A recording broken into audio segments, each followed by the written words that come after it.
What would be the most important advice you can give to a music maker? Right now, the most important thing really is to try to be individual, be unique. There are so many people making music at the moment, and that increases the amount of competition. The highest volume of those are going to be making very similar sounds. If you can, try to find something that's unique for you.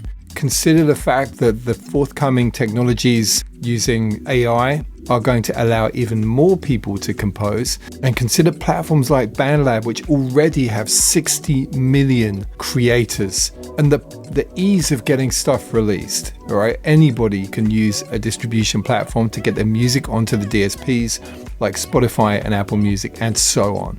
You also got to consider performance. Think about devices that you can use to bring something of your personality and your music to an audience in a live capacity, whether it's live streaming or even more ambitious, going and performing live within audience. That's one of my biggest pieces of advice at the moment. The days of being a producer that doesn't have some form of public face or performance angle, I think, are numbered. So that's my advice to you. Try to be original, and also try to bring an element of performance into what you do. Danny J. Lewis.